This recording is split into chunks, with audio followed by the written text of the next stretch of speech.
On behalf of the Brahma Kumaris World Spiritual Organization, we welcome you. We welcome you to today's celebration, Shivratri, moving towards the true, benevolent, and beautiful light. The Brahma Kumaris World Spiritual Organization teaches Raj Yoga meditation as a way of experiencing peace of mind and a positive approach to life. The Brahma Kumaris is the largest organization, the largest spiritual organization in the world, led by women. Founded in India in 1937, the Brahma Kumaris has more than 9,000 meditation centers in over 120 countries, including more than 35 meditation centers in the United States. My name is Nalisha, and I will be accompanying you for the next 90 minutes, where we will take a journey together, a journey of time, a journey of truth, a journey to hear what God wants to tell us. And all we need to do is listen. It's my story. It's your story. It's our story. Together, we will explore, listen, experience, reflect, and celebrate. During our time together this evening, we will explore the light of the many faiths of the world. We will listen as Sister Mohini shares her insight and wisdom on the light. We will celebrate the light through song and dance. We will experience the light through a meditation reflection. And to truly experience this journey together, we ask that you put everything else aside, including your phones, your daily tasks, and be with us in this very present moment. A few logistics. If you prefer to listen to today's event in Hindi, please go to the interpretation button at the bottom of your screen and click on Hindi. Could we show the slide, please?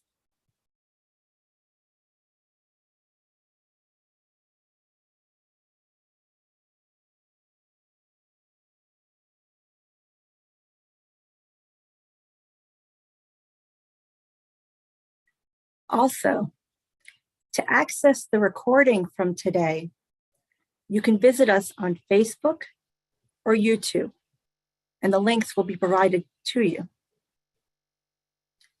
We have a saying at the Brahma Kumaris, Om Shanti, meaning, I am a being of peace. We use it as a reminder of who we are and as a greeting, and also to remember the light. So let's begin our journey. Om Shanti.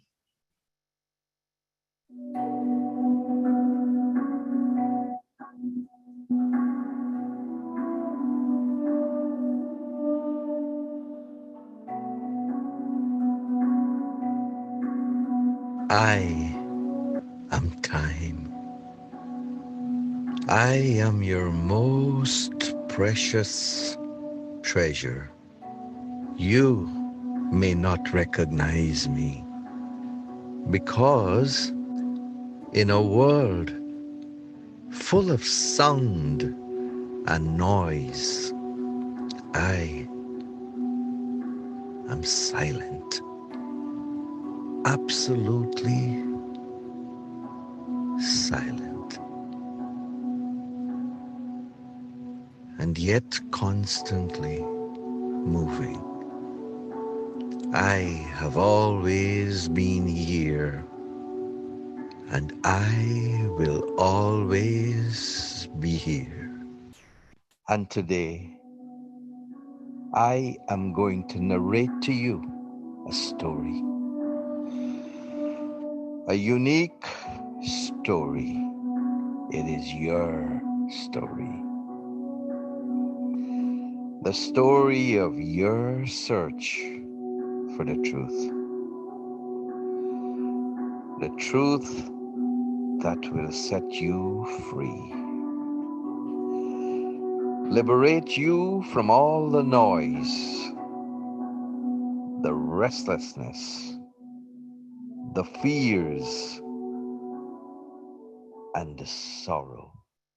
You wandered through bookstores, into public lectures, and into spiritual settings in search of the truth that will shed light on your life, on these times, and on what it is that you should be doing to uplift yourself and to help this struggling world. You called out, "Oh God, my mind has become so peaceless and empty. Come and give me peace of mind." You called out, "Come and purify the impure." You called out, "O bestower of happiness and remover of sorrow, come and make me happy." You called out, "You are the ocean of love, and I am thirsty for a drop." You called out, "O liberator, O guide, come and take me back home with you." You called out, "O God, the Father, have mercy. Change the angry intellects of the human beings so that we do not fight amongst ourselves." You were calling out to the Supreme, the one true and benevolent light, the only one who can liberate you. It is on this quest that you started the tradition of pilgrimages, a journey into the unknown, where you went in search of the true meaning to existence, an experience of the true self or the Supreme. You gave an external form to an inner journey, the search for the one truth. People from various faiths went on these pilgrimages to various places. The quest was and still is the same: to get in touch with the ultimate truth. And I saw each one of you search and look for God in different ways. In Islam, God or Allah is believed to be the divine light. He is God. There is no God other than Him. It is He who knows what is hidden as well as what is in the open. He is the Lord of mercy. He is the controller, the Holy One, source of peace, grantor of security, guardian over all, the Almighty, the truly great. He is the creator, the originator, the shaper. He is the Almighty, the wise. A pilgrimage to Mecca is the fifth pillar of Islam. The significance of the destination is that Mecca is believed to be the site of the first house built for the worship of the one and only God of the universe, and the seeking of the connection between our light and that pure light is the journey of life.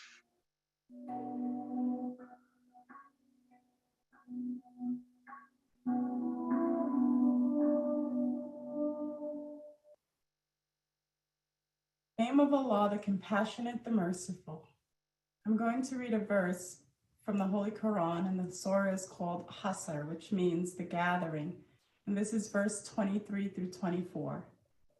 He is Allah, and Allah is just the Arabic word for God, beside whom none has the right to be worshipped.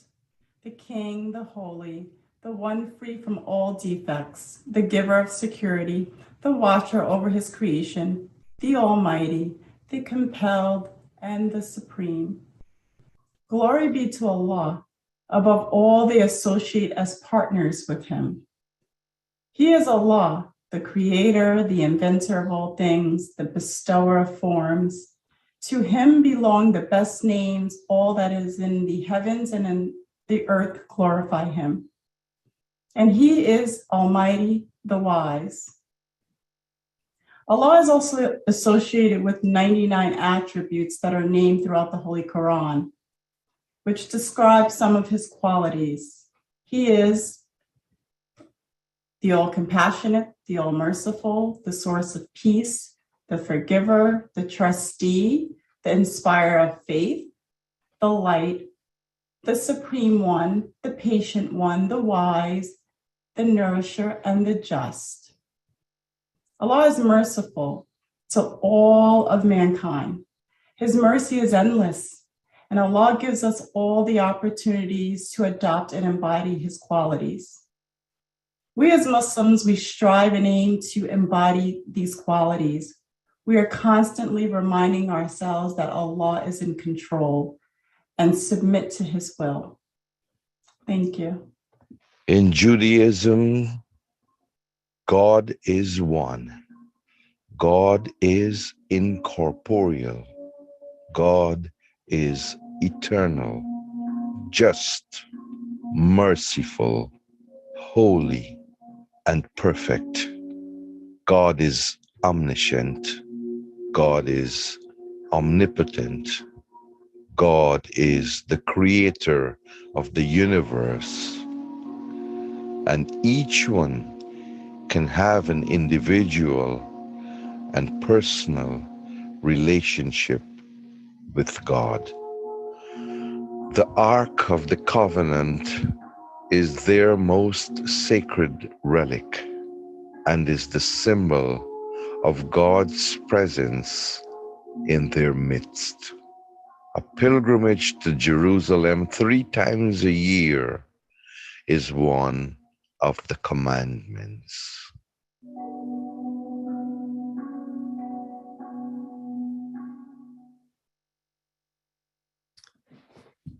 Hello.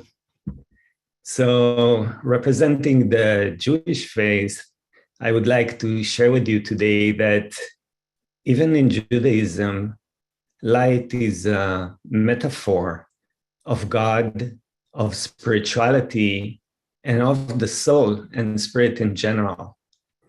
And one of the practices through which this happens is through the act of lighting candles. It is believed that the energy or the presence of God literally comes into the flame or the flicker of the candle by igniting the candle and speaking the words of blessings and invocation. And in that remembrance, this happens. And where there is God's energy and presence, then there is success, there is prosperity, there is peace, love, and goodness. And therefore, our actions become good and charitable. In the same way, when our beloveds pass away, we have a special candle. It's called a soul candle. And it's through this very same act of igniting a candle for the departed soul, it is believed that there's a bridge or a connection that actually, even though they passed away, they can feel that and we can get their vibration.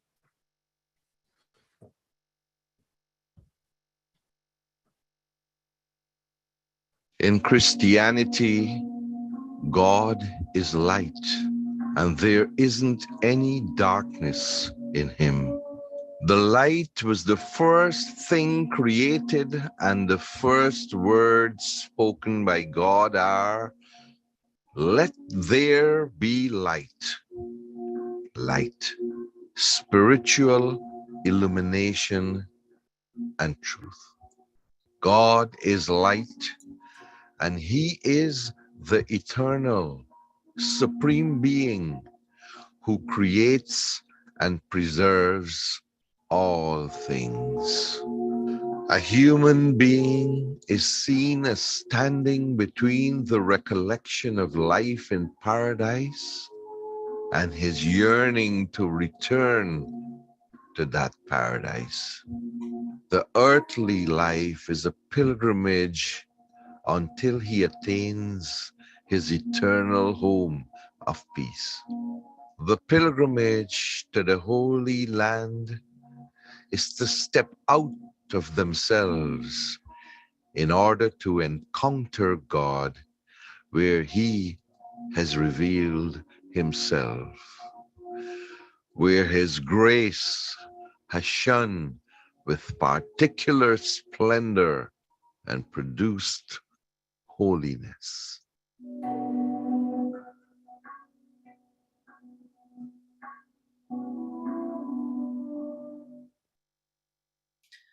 Good afternoon, everyone. In Christianity, the imagery of light is prevalent throughout the Bible, both in the Old Testament and the New Testament, and it symbolizes many different aspects of Christian faith and what it means to live a Christian life. So I'd like to give you just a few examples of this. So as you saw in the video, in the first book of the Old Testament, the book of Genesis, God created light. He said, "Let there be light." That's chapter 1, verse 3. So the first creation of God for this world was the element of light. But beyond the physical element, light in the Bible also becomes a symbol for all that is pure, good, and holy, as opposed to the darkness of evil. In Psalms chapter 119, verse 105, God's word is described as, quote, "a lamp for my feet and a light for my path." It guides us in following his commands throughout our lives, and light therefore represents truth. The prophet Isaiah had prophesied that the Messiah's coming was like light dawning. In book of Isaiah chapter 9, verse 2, it says, "The people walking in darkness have seen a great light.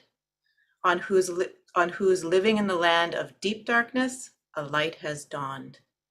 Light becomes a sign of something great to come with Jesus's arrival into the world. In the New Testament, the first epistle of John makes it clear that to draw close to God means to live in the light, a relationship that is shown by demonstrating sincere love to those around you. As the Gospel of Matthew, chapter 7, verse 12 says, "So in everything do unto others what you would have them do to you." It's the golden rule that we all live by.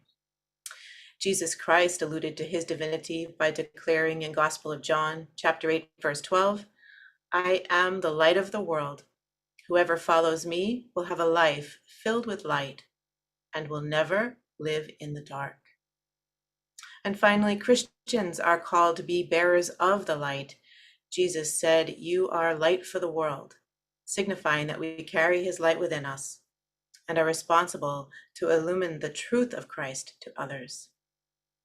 So we have God as light, truth as light, light as the first creation, Jesus Christ as a light for the world, and Christians as bearers of the light. These are some of the many ways light is used throughout the Bible. Thank you. In Sikhism, God being truth is the one light of all. He is an embodiment of pure light and the light of all lights. God is infinite and eternal. He is one. His name is the only truth, and he is the creator of all. The Gurudwara, which holds the Guru Granth Sahib, means the residence of the Guru, or the door that leads to the Guru. The Guru Granth Sahib is their holy scripture and is their Guru or spiritual teacher or guide. The spiritual wisdom given by the Guru is the truly sacred shrine of pilgrimage. Sat Sri Akal. As a Sikh, I got all my knowledge from Sri Guru Granth Sahib, our holy book. In Guru Granth Sahib, God is described as a light. It says God is one, the pure light without beginning and without end. Throughout all the ages, He is the one and the same. Again, it says creation is born of the light, and the light is in creation. Guru Granth Sahib also describes God as Allah. Awwal Allah Nur Upaya Kudrat ke sab bande. First, Allah created the light. Then, by His creative power, He made all the mortal beings. From one light, entire universe was created. Vaheguru Ji ka Khalsa, Vaheguru Ji ki Fateh. In Hinduism, God is one, who is the seed of all existence, but can be represented in a variety of forms.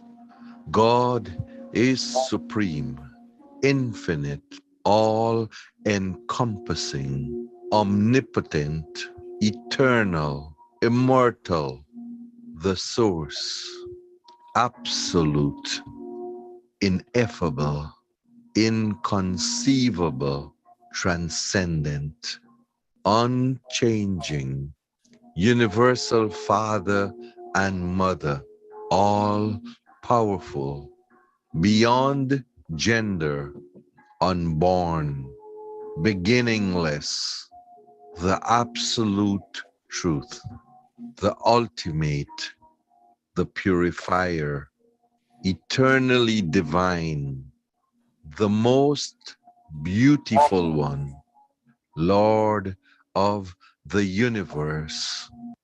There are many pilgrimages in the Hindu path, and some of the most famous are Char Dham, 4 holy sites, Kumbh Mela, for the holy dip to cleanse oneself of all sins, Shakti Pitas, in the worship of Mother Goddess, and Jyotirlingas, which is the worship of the Shiva Lingas, which is a holy symbol of God Shiva and considered very sacred.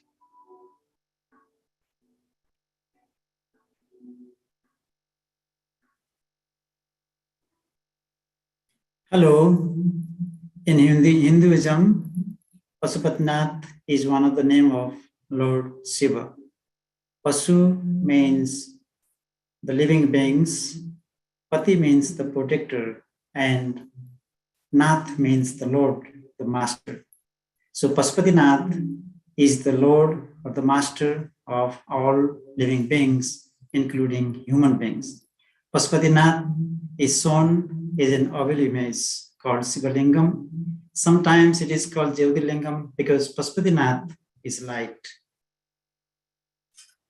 If you believe in Pasupatinath and you worship to him from your heart, all your sins will be absolved. You do not have to take another birth as an animal. You will be born as a human being. Pasupatinath frees all living beings from bondages. If somebody dies in Pasupatinath area, the soul will be liberated. So many people come in Pasupatinath area to live their final time of life. They say dying at Pasupatinath area gives better life in another birth. The soul will get place in heaven and the soul will rest in peace. Thank you.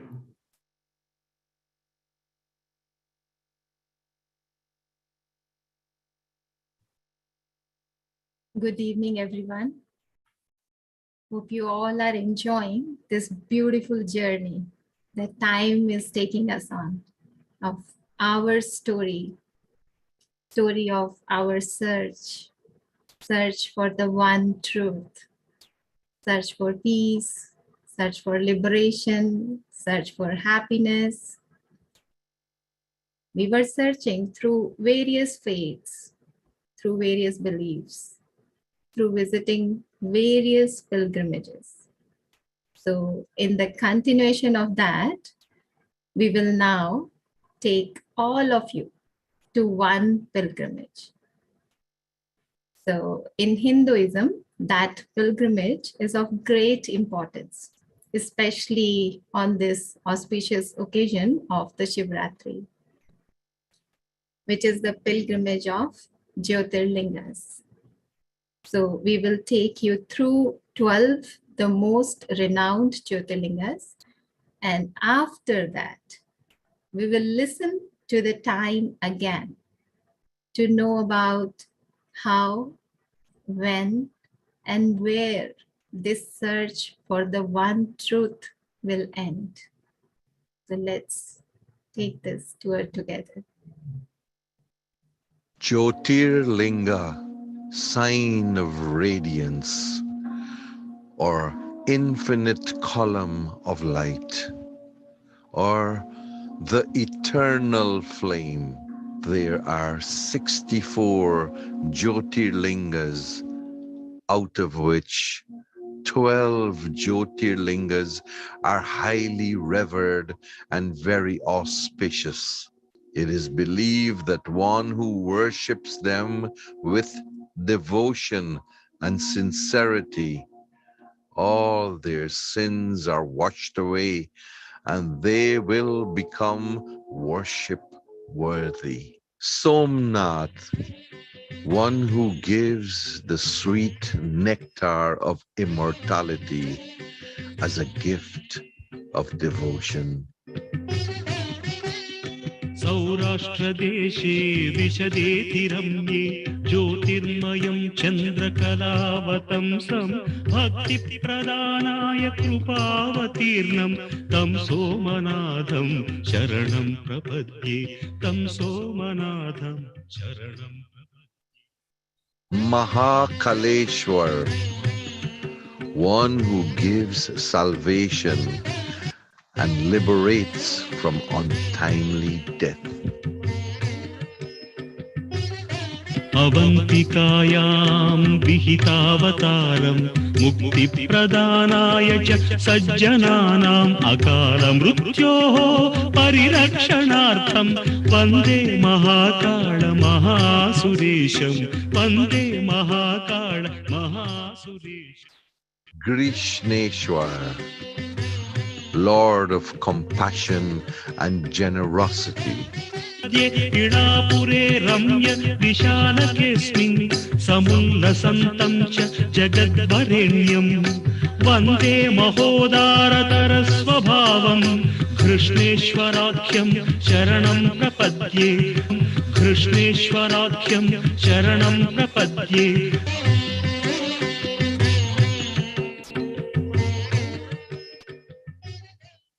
Vaidyanath, one who restores health of soul and body. पूर्वोत्तरे प्रज्वलिकानिधाने सदा वसन्तं गिरिजासमेतं सुरासुराराधित पादपद्मं श्रीवैद्यनाथं तमहं Namami श्रीवैद्यनाथं तमहं Namami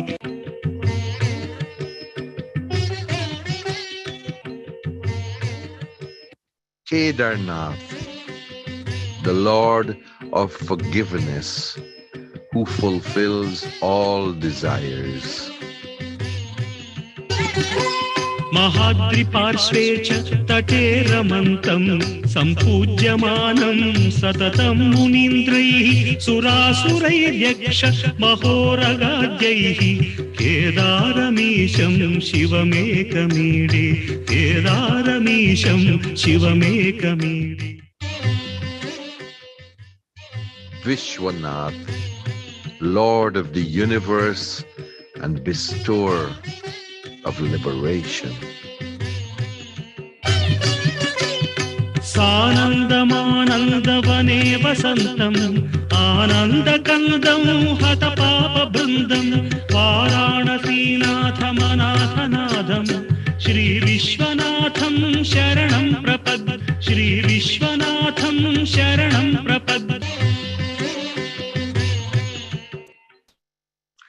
Omkareshwar, the Lord of Om, everything that is pure and sacred.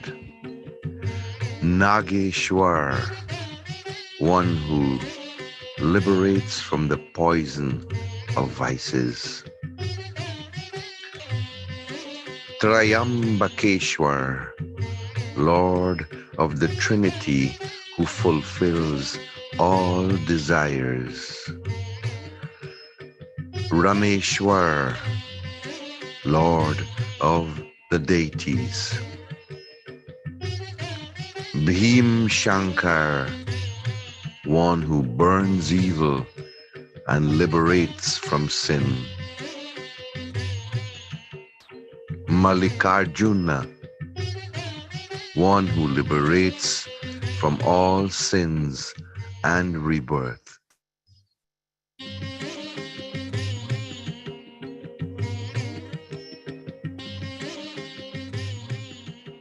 And even until today, the search is on.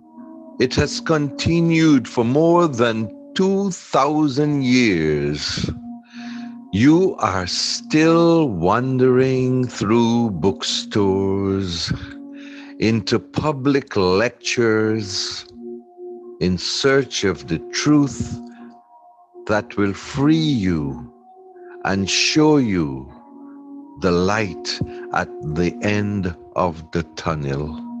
You are in the moment of transition and transformation. The night of darkness is ending, and it is the first light of dawn. The night of seeking and searching is coming to an end, and the day of enlightenment is beginning.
निजानन्दस्वरूपं शिवोऽहं शिवोऽहं ज्ञानस्वरूपं शिवोऽहं शिवोऽहं प्रकाशस्वरूपं शिवोऽहं शिवोऽहम्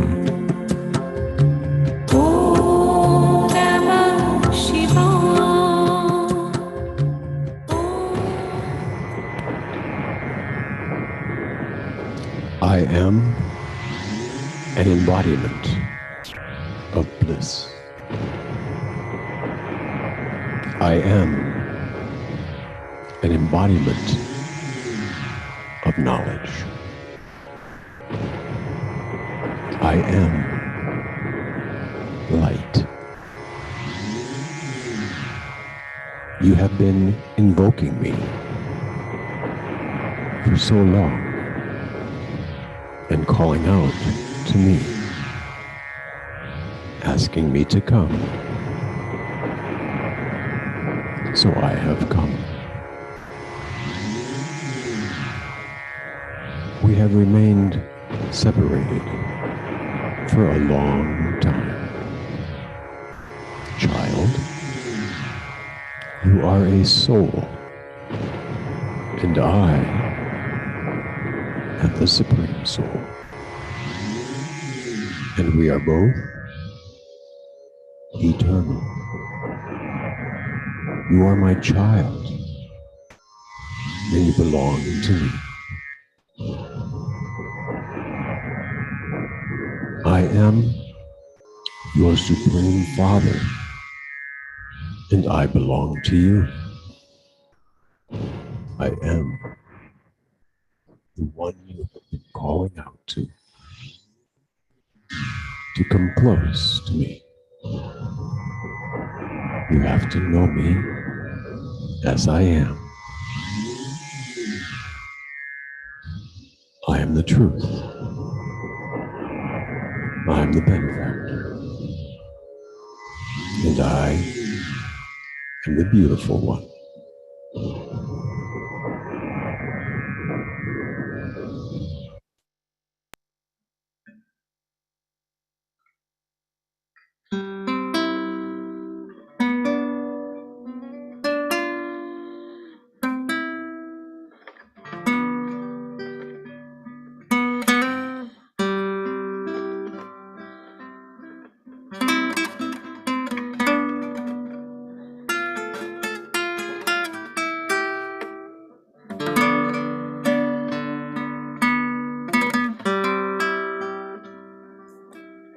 If you can see what I see, lose your breath for sure.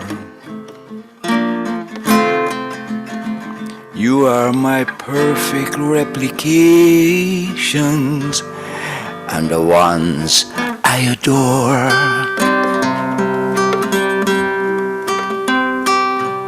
I carved you from the diamond, polished you with love. Then I sent you out beyond the veil so you might choose love.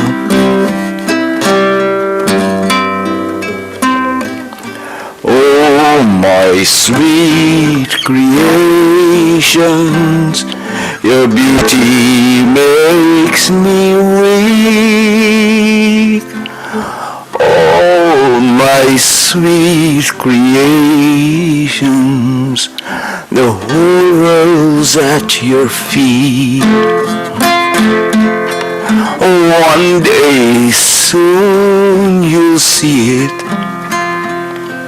If you can see what I see, you never lose your smile. For you walk in my own footsteps when you walk that second mile.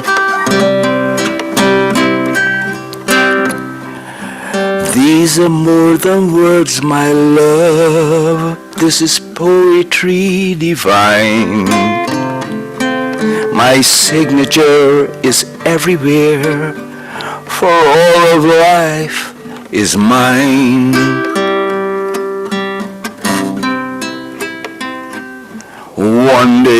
you'll see what I see, and you'll come to realize that every tear you ever cried I wiped from my own eyes. I know your every feeling, and I felt your every joy. But you and I are one, my child, still. Illusions is the choice.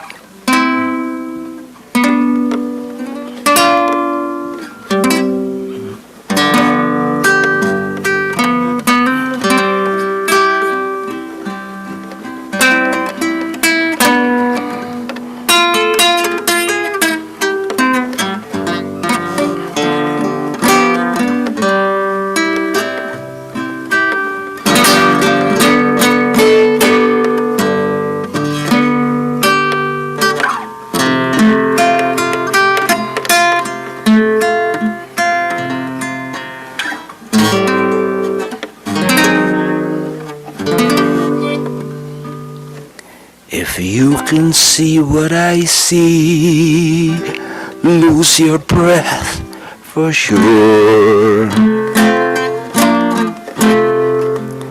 You are my special replications, and the ones I adore.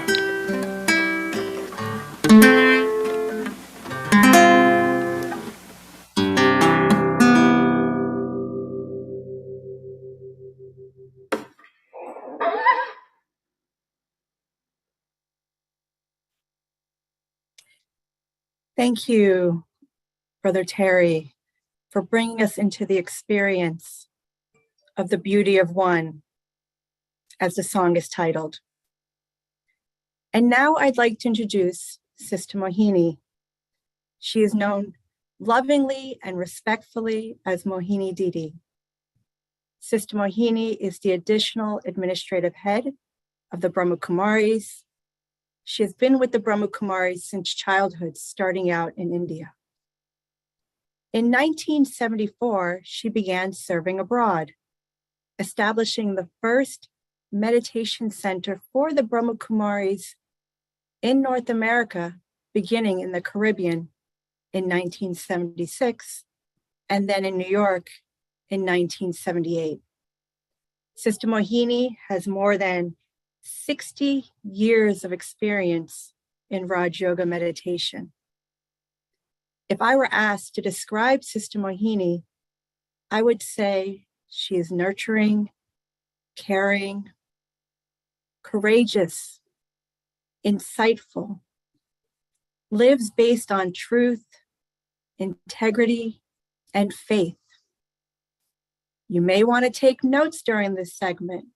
I guarantee Sister Mohini will share with us some words of wisdom that you will want to continue reflecting on after today.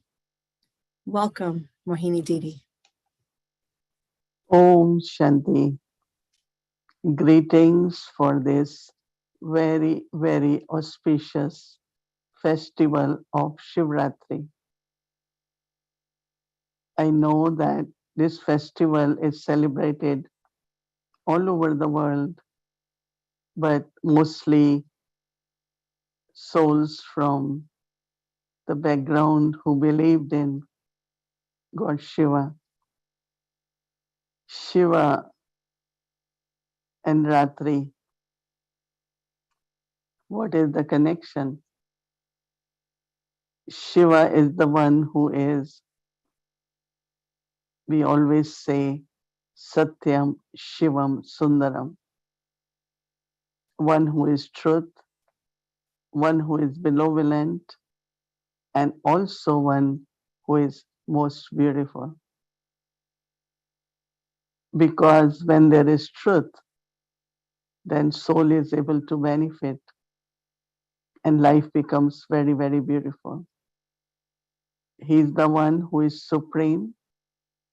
He's the one who is incorporeal and beyond the cycle of birth and death. He is Supreme Soul and Father of all the souls. because no one else through the physical image can be the father of the souls, because souls are incorporeal, immortal, imperishable, eternal, and he is the father of all the souls. So we all remember him, invoke him, call for him when there is darkness of ignorance. So it is the night where there is what we call it, that all the vices are governing the hearts and the minds of people. Lust, anger, greed, attachment, and arrogance. And we know that these vices cause sorrow, unhappiness, conflict, whether it is in personal life or social or worldwide. Whatever is happening in the world today, with lot of violence and many types of frauds and destruction, is because of these vices. So when it is the dark time like today, it's the time of night that God Shiva is invoked. And then he descends to make night into day, from darkness to light, by giving us the knowledge. Because knowledge is light, might, and virtue. When we take knowledge, we renounce these five vices and adopt to the life of purity, peace, and happiness. So this is the time, we call it the time of confluence age, where night has to end and dawn has to begin. And we are the ones who have to do it. So God Shiva gives us knowledge through the body of Brahma Baba. And listening to that knowledge, we adapt to the life of purity, peace, and happiness. So I think that we are given the third eye of knowledge. So we start looking at everyone as a soul.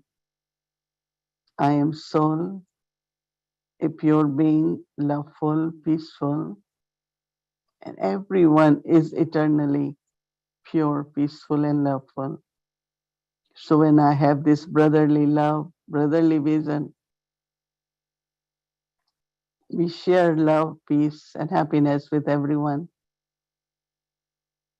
So whatever is happening as night time first has to end for each one of us personally.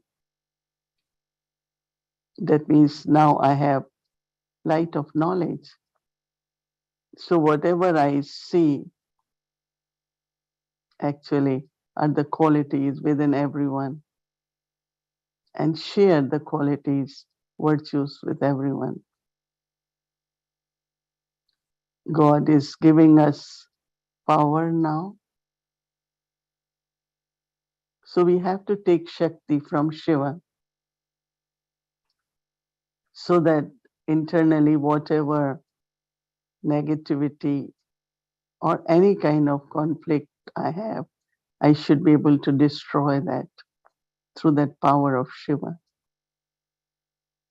So it's a very, very simple way to constantly be happy and peaceful, is to create the awareness of who am I and remembrance of Shiva, Shiv Baba.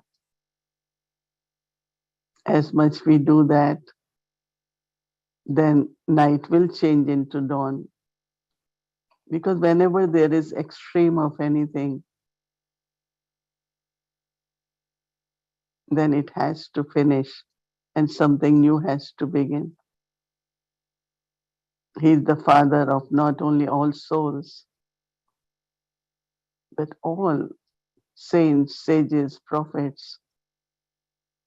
He is the one who guides everyone and liberates everyone.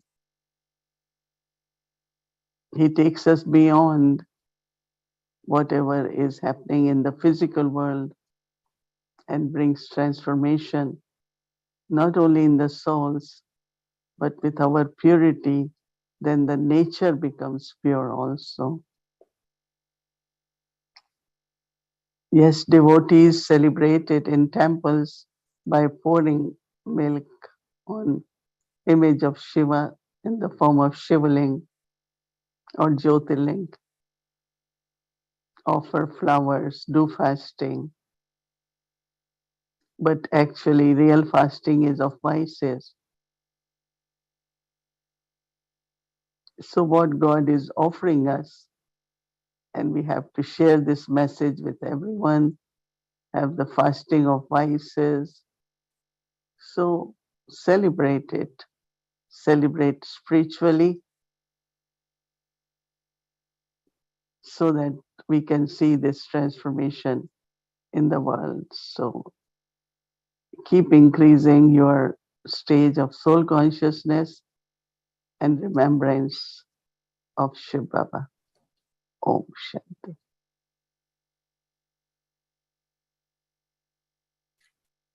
Thank you, Mohini Didi. And next, let's celebrate the light through dance. Our dancer, Riya Yadav, is an aspiring actor and a classically trained Kathak dancer. Welcome, Riya.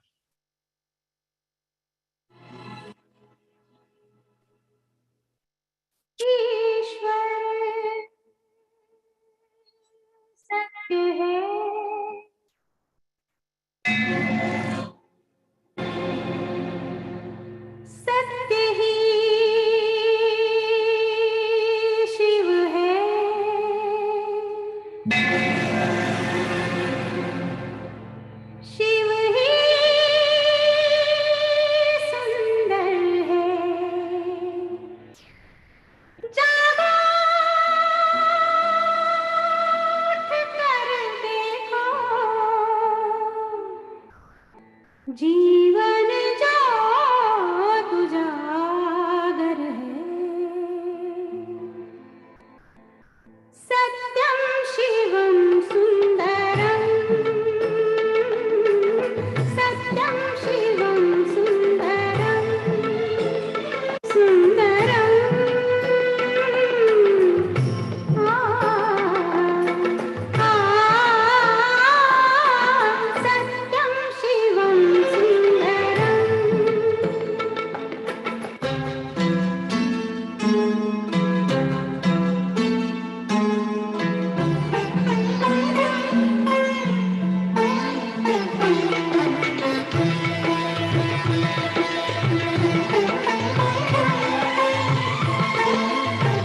Thank you, Ria.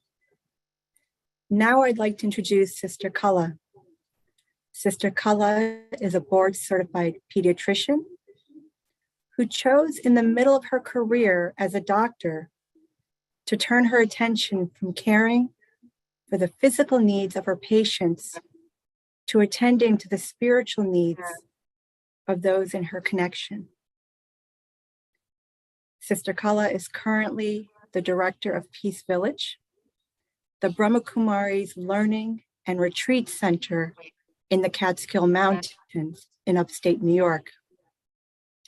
Sister Kala has close to 40 years of experience as a spiritual teacher. If I were asked to describe Sister Kala, I would say she is selfless, kind, innovative, honest, fearless, and lives a life of faith. Sister Kala will share a few words, and then will take us through a reflective meditation. Welcome, Sister Kala.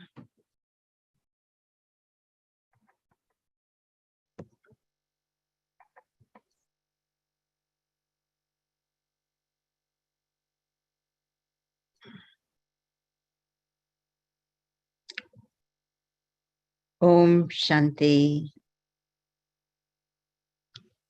Greetings of peace. I'm sure everyone on the program and otherwise has been enjoying tremendously the flow, as if we have been walking through the ages, all within a matter of a few minutes. And this is indeed one of those occasions where we literally retrace our steps as a soul, especially looking at our very, very rich and varied history as humanity, coming from different faiths, and the rich traditions that we have created. Just realizing that there must be a beginning to all of that. What were the memories that helped us to create these traditions, customs,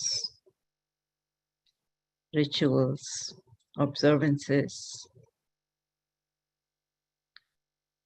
And I think it is that memory that lies embedded deep within the soul of each human being, that we go back to those memories through customs and rituals, wanting it to be real.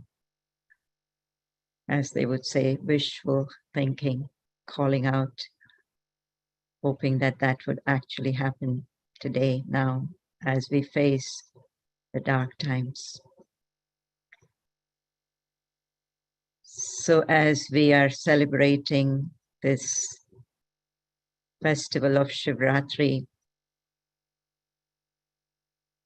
I think it's only fair that we connect the two. That everything that we have done in the name of searching or seeking for God really comes from a deep memory and experience with God. Something that we have carried within the soul for ages, perhaps not consciously, perhaps not knowingly, and yet it's a very powerful memory. And when we speak about the truth, the true one, the true light, this is what comes to mind. What is this truth that's been lying dormant within each one of us. I think the first truth that was exposed to me personally in my own journey is the truth about myself.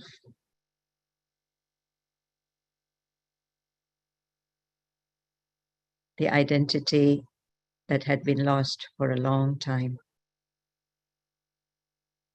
reawakened, remembered. And how do I know that that is the truth and not what I had believed to be for a long time? What is the sign of having found the truth? There is no evidence as such, externally speaking, in a world of evidence-based medicine, so-called. Is there anything beyond those kind of physical evidences that we can go back to? I think for me that evidence came from within myself, knowing that I'm not just a physical entity, temporary, short-lived, limited, but I am a spiritual entity, a spiritual being,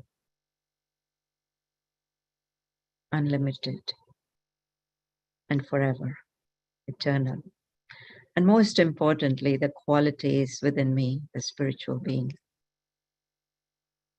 is something that I would feel very, very comfortable with. And in fact, these are the qualities that I would have been looking for a long time. What's the sign of truth? You will feel that you have found your own true self. And that true self is the eternal self, timeless self, the pure self, peaceful self, the loveful self. And you would feel that these are all original to me. It's almost like it's my nature. I don't have to try very hard to get there, but they are who inform me, these qualities, this wisdom. So quite a journey. You may still say that the references that we have of our own experiences doesn't make it easy for us to experience this truth, this real reality about ourselves. And this is where our practice comes in. It's not only receiving knowledge, but it is also giving ourselves an opportunity to practice and to experience all that the knowledge tells us.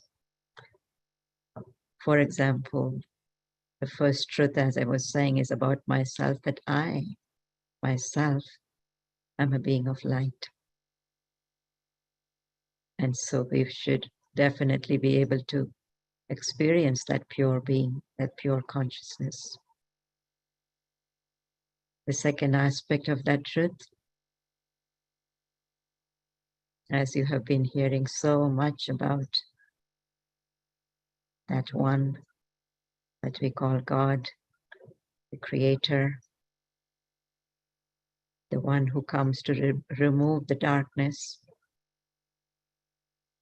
you would begin to actually feel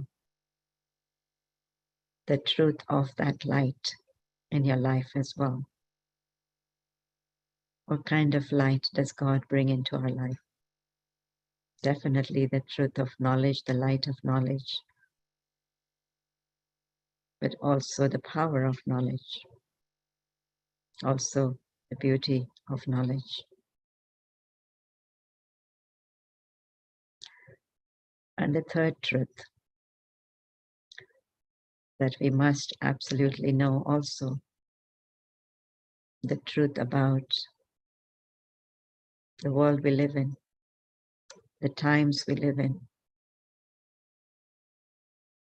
the nature that surrounds us. They must also have truth about them, that there is also eternity contained within that vessel of nature. Yes, there may go through changes, but we must understand those changes. So for me, the truth is really understanding myself, experiencing God, and experiencing my relationship with the rest of the world, with the rest of nature, or even with the rest of humanity. But how do you move towards the truth? Especially when we have been surrounded by so much of non-truth. When we have tried to create different realities for ourselves. As I was saying, even in creating those customs, rituals, traditions, where the essence of the truth has somewhat been lost, where we get caught up in the external ramifications of the tradition, but forget about the true feeling of connectedness of the soul with God. How do you actually unravel all the false layers? And this is where I think we have to look at our own lifestyle as well, where we are able to go back to some simple practices or lifestyles, a pure lifestyle, a simple lifestyle, an honest lifestyle, where we are embracing the virtues, human virtues, and are going back to that truth through a pure approach.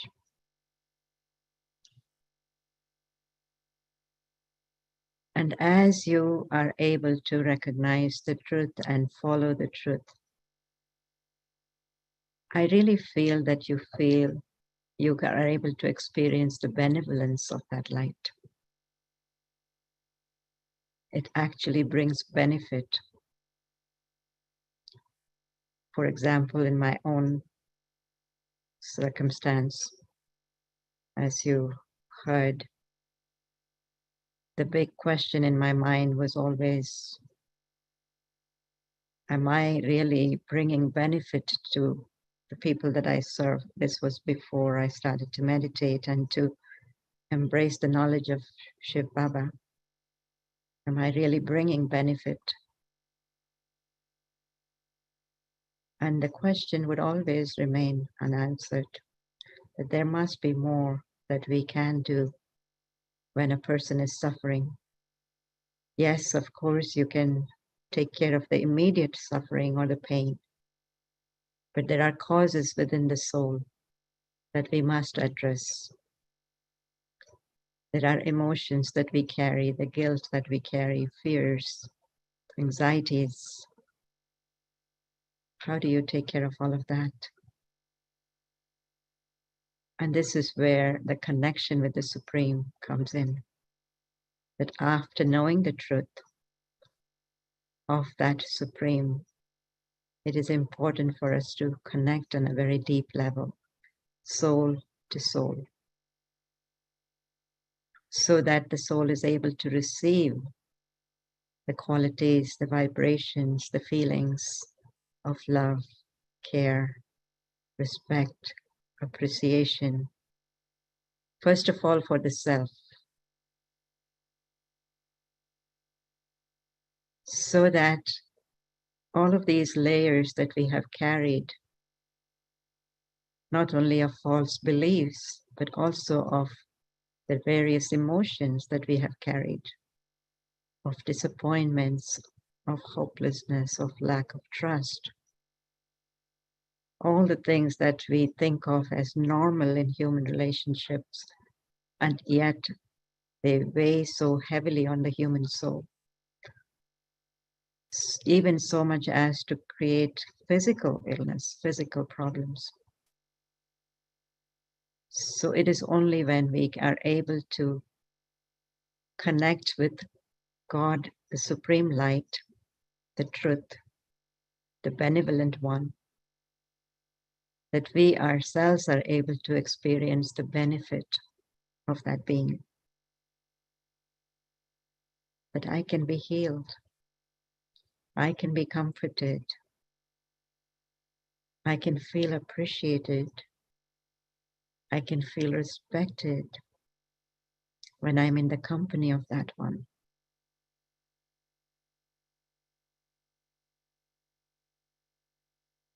It's easy to say and ask and look for these kind of feelings, experiences in human relationships, because you can see the human person, you can hear the human person, you can talk to the person. And you think that all of these feelings we can, give to each other. But experience tells us, not always. Not always. In human relationships, we can find these comforting experiences. And yet, when you know the truth, when you believe in the truth, when you follow the truth through your pure lifestyle, what you get back in return is exactly these feelings of comfort, of care, of love, of appreciation, acknowledgement, respect. So, so, so important for every human being today. Safety, to feel safe.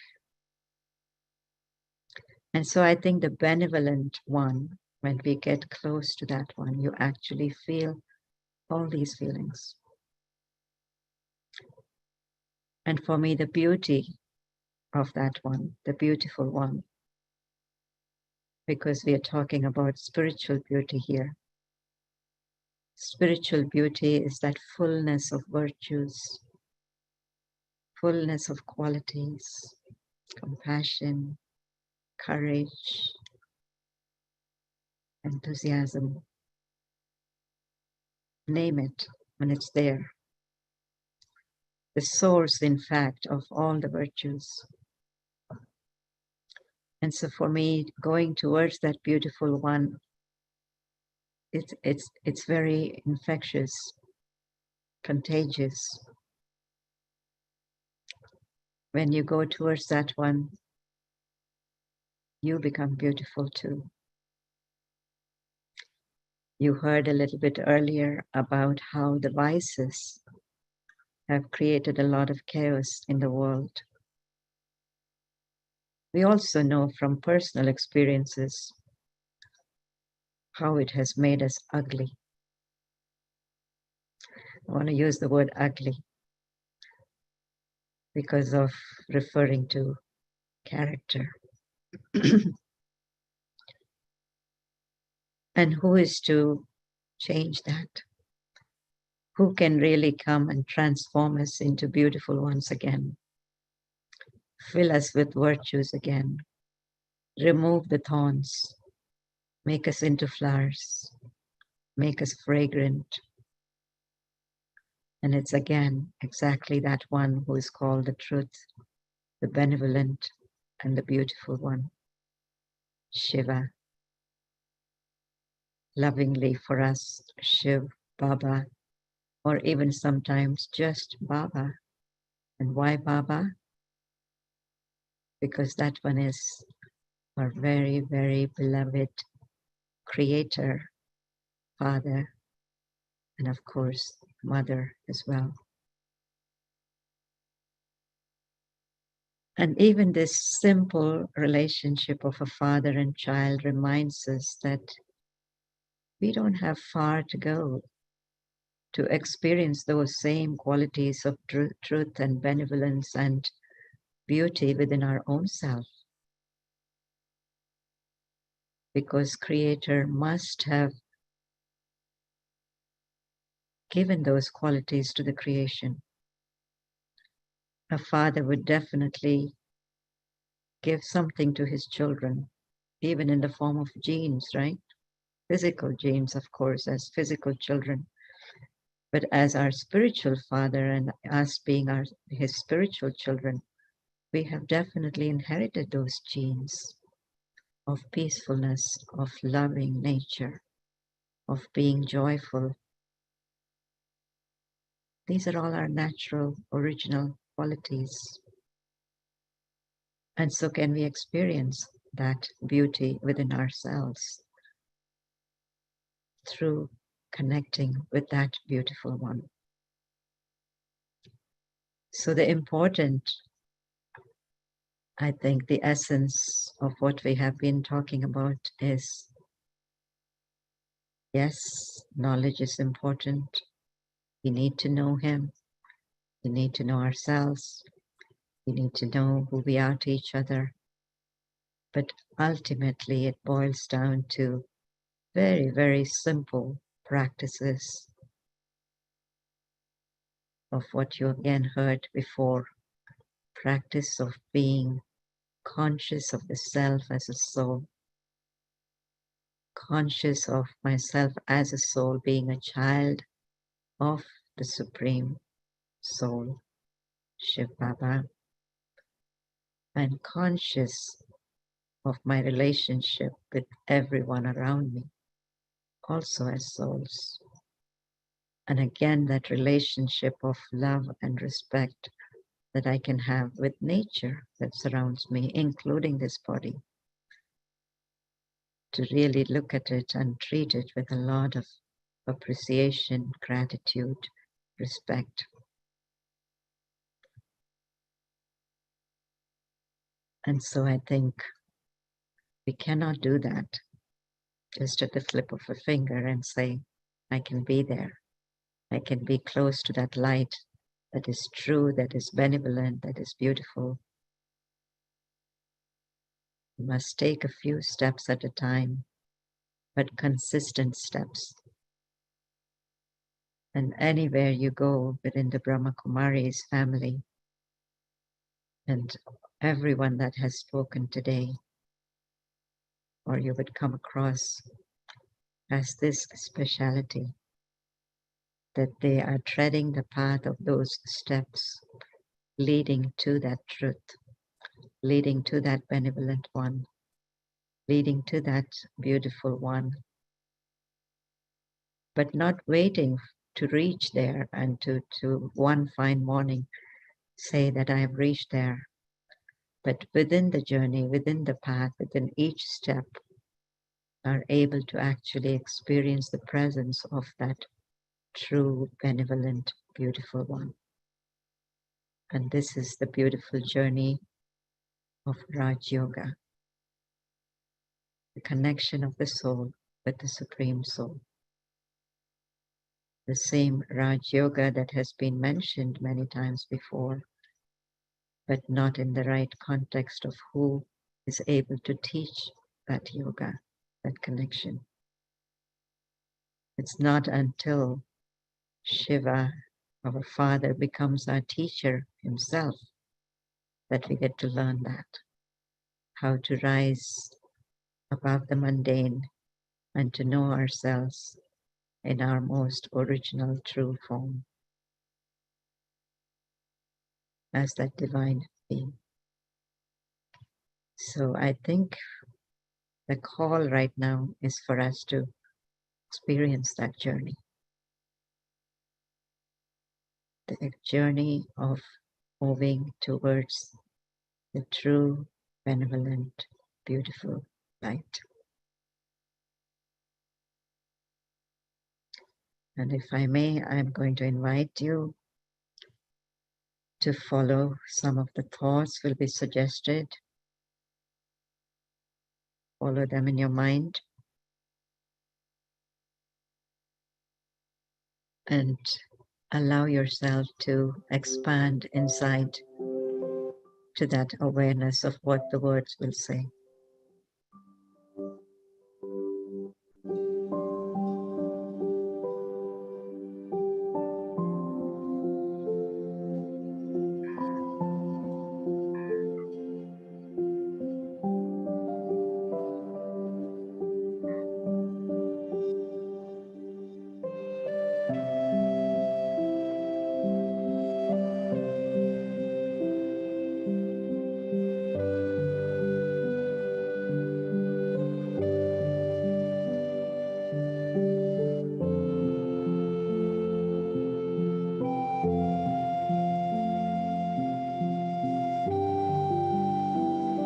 Everyday life.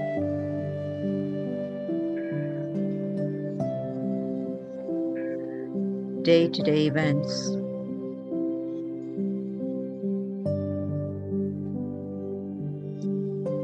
As real as they may seem.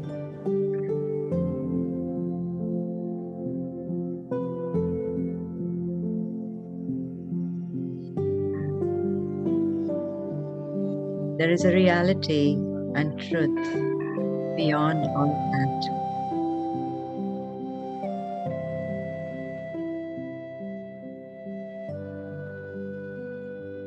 And that truth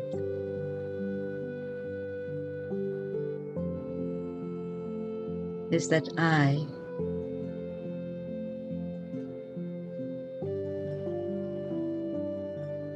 am light, a tiny, conscient being of light,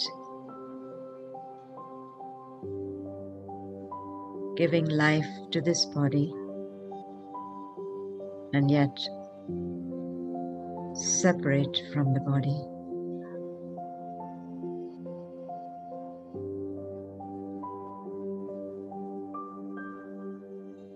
Yes, I have been on a journey.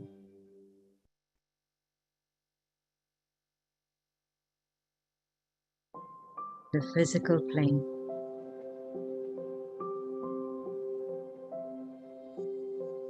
And perhaps lost my identity.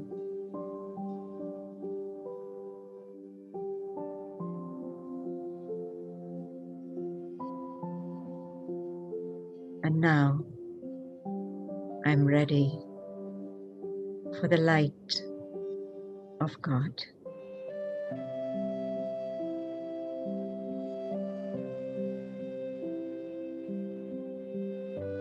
That supreme light.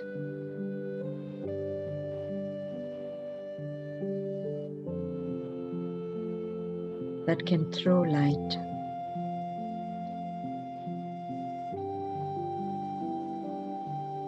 On my own light.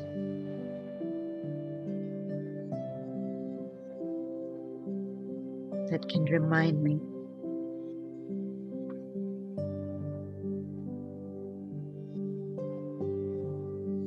that I am pure.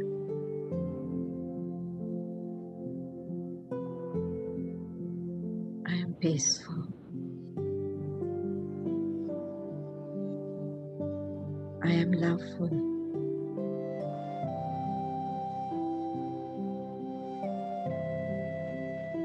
I am powerful.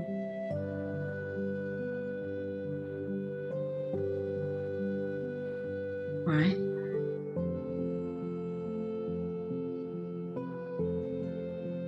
Because I am a child, a creation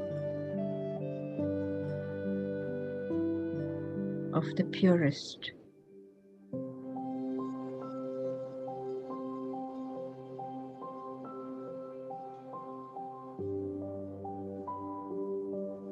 The ocean.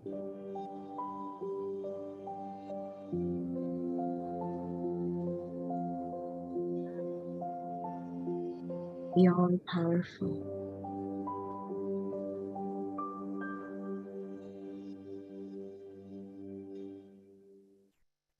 The one who is always, always in the awareness of light.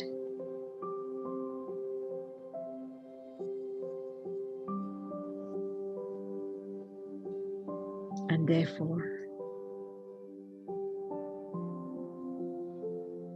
always benevolent.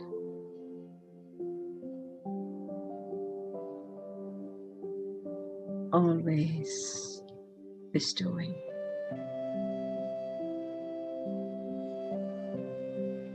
Always giving and forgiving.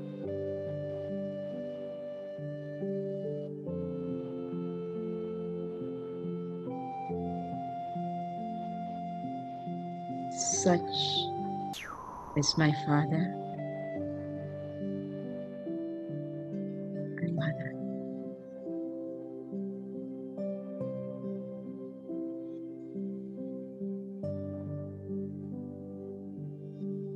And as I stay in the company of that one,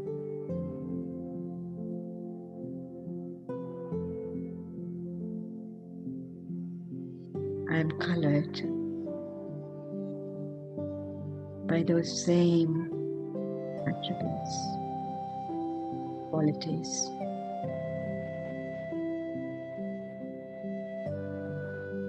And I too become beautiful.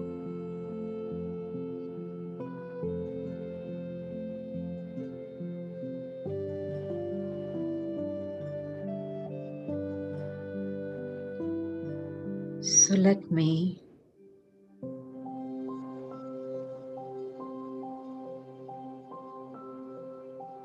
have this thought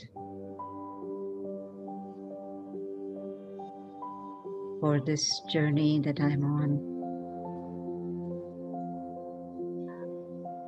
that I will always turn to that one, the truth,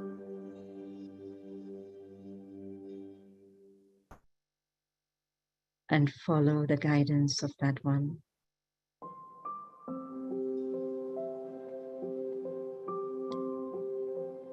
Experience the benevolence of that one.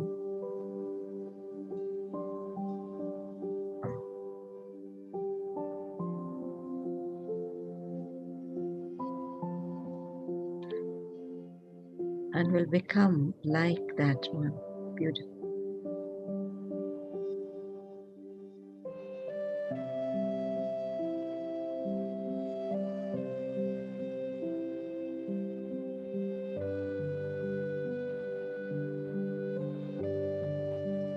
Each step I take through my thoughts, words, actions, every day,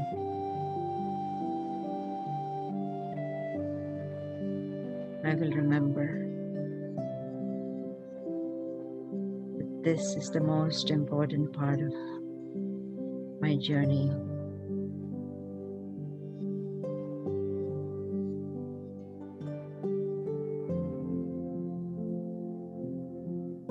To be spiritually aware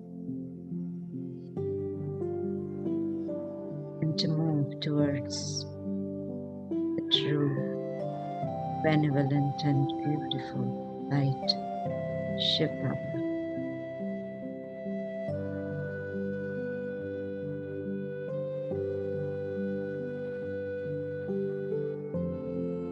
Om Shanti.